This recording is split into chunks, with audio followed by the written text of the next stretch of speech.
Hey guys, Tim here. This is a response to EpicRV and Silverfish.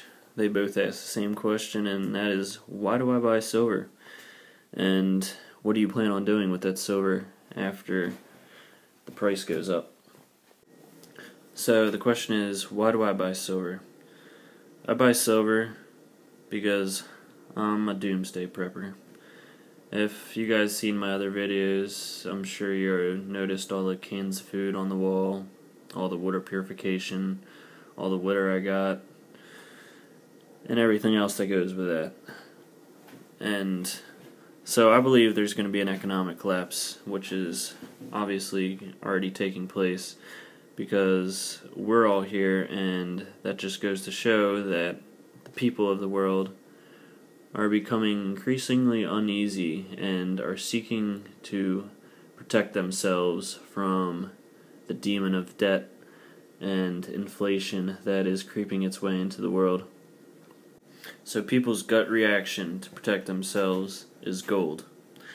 And if you look at gold, when gold goes up, the value of the dollar goes down and the price of oil goes down, because the value of the dollar and oil are connected, and that is why we're involved with all these countries that produce oil, like Iraq, Afghanistan, and that's why you're hearing this stuff in the news about going to war with Iran. It's simply because they're trading their oil for gold. So when gold hits the $2,000 milestone, I believe that the price of silver is going to shoot up along with it and even surpass or outpace the price of gold. Because if you look at it, gold and silver have traded throughout history at a 1:16 ratio. And now it's more like a 1:50 ratio. So I believe that ratio is going to shrink drastically to maybe even the point where it's like 1:20. Where it's a bit far-fetched for 1:1, but I'm not ruling it out. So the role of silver being used as money throughout history is what got me interested. And then you find out about during the Roman times when the barbarians were knocking down Roman cities, and they offered to leave without any more incident, killing any more people, if the whole Roman Empire at the time could give them 1 ton of silver. And at that time, the whole Roman Empire could not come up with 1 ton of silver. And it's amazing to think that that 1 ton of silver that could have saved the Roman army cost just over $1 million today. So the role of silver is just a phenomenal story. So like back in those times, one Roman soldier would work a whole day for a mercury dime, basically. It would be the denarius, but roughly the same amount of silver. So you would realize that this Roman soldier would work a 12-hour day for a mercury dime, and then you realize that 2/3 of the world's population today in 2013, works 12 hours for $2.50. So even up through today, even all throughout history, you would work 12 hours for a mercury dime. What makes me buy silver is that I can work 1 hour at $10.50, give or take, an hour. I can buy 4 mercury dimes for 1 hour worth of work. So right then and there, I have to stack. Like, there is no reason not to. You can set aside 20 minutes worth of your work, and that is 1 whole day's worth of work that you have set aside throughout history. That's what it's been used as.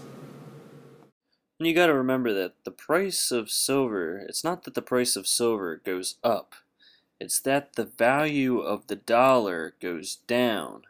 So whereas gold and silver have always throughout history been a specific rate money of exchange, what changes is the value of the dollar and how many dollars it takes to purchase that same ounce of silver. Like, you can have a $20 gold piece, and that $20 gold piece back when could buy you a top-of-the-line suit. Today, that $20 gold piece will still buy you a top-of-the-line suit, just coincidentally cost $1,700. And the second reason is we all know that silver is being manipulated or suppressed by the industrial users, and it's being hedged.